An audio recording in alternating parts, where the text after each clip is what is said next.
Have you ever wondered what a 119-year-old woman whispered to her grandson just moments before she peacefully passed away? Something so profound, he said it changed the way he viewed life forever. In the quiet darkness, the old woman's breath was barely a whisper, her life's journey etched in every line upon her ancient face. Her grandson, young and restless, leaned in as she summoned her last reserves of strength. The candlelight flickered, shadows dancing along the clay walls. Then, with a gentleness that seemed to carry all the wisdom of the mountains themselves, she spoke a single sentence. The words, though simple, carried the weight of centuries. Carry the day lightly, as if it were a child you love. For a moment, the world seemed to pause. Her grandson felt as though a veil had been lifted, revealing a truth so stark and yet so overlooked. It was not about the number of breaths we take, but about the way we hold each moment, gently, with wonder, and without the crushing heaviness of regret or hurry. This is the rhythm that echoes through the lives of those who age not only with grace, but with a vibrancy that puzzles and awes the modern mind. In the world's remote pockets, high in the Andes, among the rolling hills of Sardinia, within Japanese islands kissed by the Pacific breeze, and in the sun-baked villages of Turkey, elders live long and well, defying the expectations of science and society alike. Their secret, if one could call it that, is a tapestry woven from subtle threads, presence, patience, and a quiet joy. Imagine waking each morning not to a blaring alarm, but to the chorus of birds and the gentle hush of wind through trees. Imagine measuring the day not by tasks completed, but by moments truly lived. A smile given, a story shared, a meal savored among friends. In these places, life is not something to be conquered or optimized, but something to be honored, like a good song or a slow-cooked meal. Tommaso, the Italian elder, with a spirit as enduring as the stones of his village, understood this intuitively. When asked why he sat for hours on his favorite bench, gazing at the clouds, he replied, not with an explanation, but with an invitation to simply be. I have time, he said, but his meaning ran deeper. He had time because he gave time to the things that mattered, to the memories of childhood, to the beauty of the hills, to the soft melody of an old lullaby. Time, in his world, was not an enemy to be outpaced. It was a companion, a witness to love and loss and laughter. In Okinawa, Emi's laughter filled her home like sunlight. The lines etched across her face were not the scars of age, but the footprints of joy. She gathered her friends weekly, pouring tea and sharing stories, each one more outrageous than the last. Their laughter wasn't polite or restrained. It was the wild, unbridled laughter of those who had learned to let go of pretense and simply enjoy the absurdity of being alive. Emi believed that laughter was medicine, a force more potent than any pill. It was, she said, the language of the soul. Yusuf, the Turkish birdkeeper, lived without clocks or calendars. He rose with the sun and slept with the stars. His days unfolded not according to schedules, but according to the subtle rhythms of nature, the changing light, the calls of doves, the needs of his neighbors. He welcomed emotions as visitors, joy, sorrow, anger, love, never clinging too tightly, never shutting the door too soon.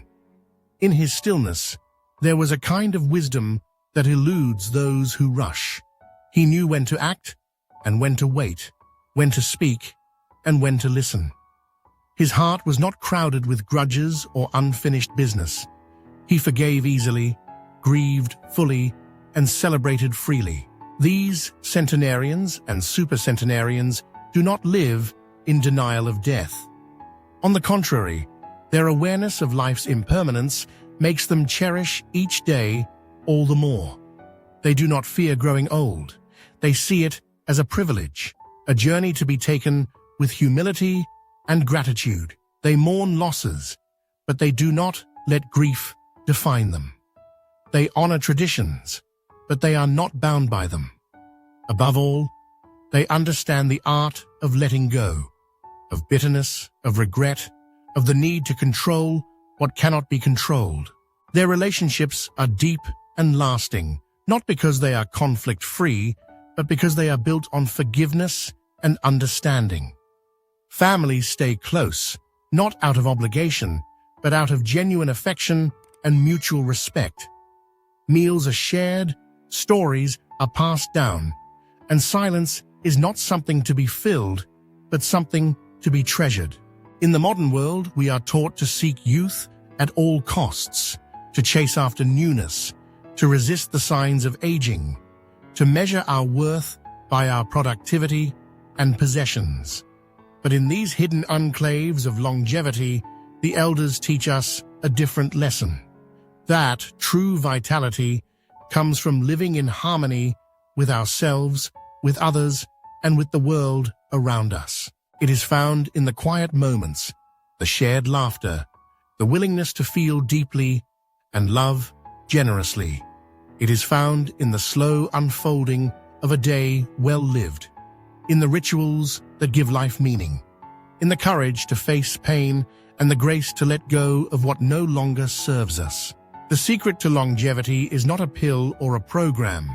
It is a way of being, a softening of the heart, a slowing of the breath, a deepening of connection. It is the wisdom to carry each day lightly, as if it were a child you love, with care, with wonder, and with the unspoken knowledge that every moment is a gift. As we rush through our lives, may we pause to remember the old woman's whispered words, the songs of Tommaso, the laughter of Emmy, the patience of Yusuf. May we learn to live as they do, not by adding years to our life, but by adding life to our years. And in so doing, may we rediscover the ancient truth that the greatest secret to longevity is the art of living well. Longevity, it turns out, is less about counting the years and more about making the years count. In the world's most remote corners, high in the Georgian highlands, along the rugged coasts of the Philippines, and across windswept plains dotted with olive trees and wildflowers, live women and men whose lives quietly defy the expectations of time. They are not obsessed with calendars, birthdays, or milestones. Many don't even know their exact age, and if they do, it's little more than a curious detail, never a measure of their worth or a source of anxiety. What sets these long-living souls apart is not a secret formula or a hidden elixir. It is instead a way of moving through the world, a gentle rhythm of daily rituals, heartfelt connections, and an ease with the ordinary. Tasia, a woman of the Georgian highlands, lived her days believing she was 98 until her granddaughter unearthed a church record revealing her true birth year. When told she was older than she thought, Tasia only smiled. "What difference does it make? My heart still dances." In that simple reply lies a key to her vitality. For her, age is not a number, but a feeling, a song that continues in the chest long after the world expects it to fade. These elders begin their days not with the jarring ring of alarms, but with the gentle unfolding of the sun. They rise when the first light shimmers over the horizon, stretching across fields and valleys, illuminating garden rows and weathered porches.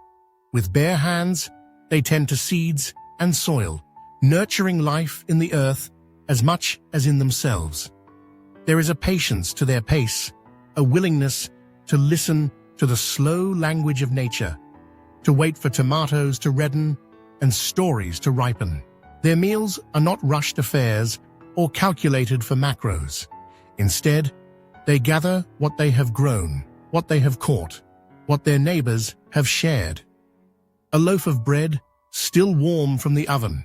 A bowl of beans, seasoned with laughter. Olives pressed into oil, a handful of berries, a sip of homemade wine. They eat together, often in silence, sometimes with the soft hum of a remembered song, always with gratitude. Food is not just fuel, it is communion, celebration, remembrance. Happiness for these centenarians is not a distant goal, something to be pursued or bought or achieved. It is woven into the fabric of their days. They don't chase joy. They welcome it, like a familiar guest, in the smallest moments. The glow of a sunset after a long day's work. The rare sweetness of a grandchild's embrace. The comfort of a story told for the 100th time. Its edges softened by repetition, but never dulled by boredom. In their world, repetition is not monotony. It is the honoring of what matters, the gentle deepening of roots. There is a sacredness in their simplicity. A fisherman from the Philippines, 115 years old, once said, "The sea taught me patience, the wind taught me silence, and love taught me everything else."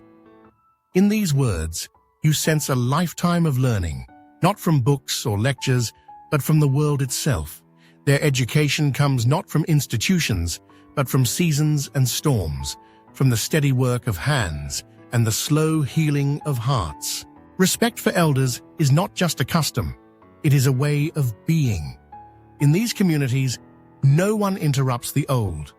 Their voices are not simply tolerated, they are cherished, honored, revered. Each word carries the weight of years, each story a map to a wisdom that cannot be hurried or hacked. When the elderly speak, the young listen, not because they must, but because they want to, because they know that these are the living libraries, the keepers of memory, the guides through uncertainty. But perhaps the most consistent thread among these long-lived souls is purpose, not the grand, ambitious kind that fills resumes and fuels LinkedIn profiles. Their purpose is quieter, rooted in care. They tend to their gardens, their animals, their grandchildren. They repair what is broken, not just with tools, but with attention. They wake up each morning knowing that they are needed, not for their productivity, but for their presence. Purpose for them is not a pursuit, it is a practice. It is the daily tending to something beyond the self, a tree that needs watering, a neighbor who needs a visit, a ritual that needs repeating. It is the knowledge that they belong to a web of life, where each strand is strengthened by their care. In this, they find meaning, not in fame or fortune, but in quiet, persistent acts of love. They do not envy youth. Instead, they honor age, embracing every wrinkle as a story, every scar as a lesson. They do not compete for attention or stature. They contribute, offering what they have, a recipe, a blessing, a song. They are not afraid of endings, for they have learned to trust beginnings. Their lives are not small, even if their homes are humble. They live expansively, emotionally, spiritually, soulfully. While much of the world chases novelty, productivity, and eternal youth, these elders sit beneath ancient trees, sipping tea, telling tales, humming melodies that drift on the evening wind. They do not outlive us because they strive harder, but because they surrender more. They surrender to love, to loss, to the changing seasons. They surrender to the moment, accepting it fully, without resistance or regret. In the end, perhaps the question is not what keeps them alive, but what allows them to truly live. Their wisdom is not found in textbooks or online courses, but in the hush of dusk, the warmth of bread, the laughter around a kitchen table. It is passed down in whispers, in gestures, in the silent language of devotion. So, if you seek the secret to a long, meaningful life, Look not to formulas or fads. Listen instead for the voice of an old woman, her eyes shining with stories, her hands steady from years of care. She may tell you, quietly, that you have everything you need, that happiness is here, now, in the marvel of the ordinary, and that you still have time to find it, if only you let your heart dance.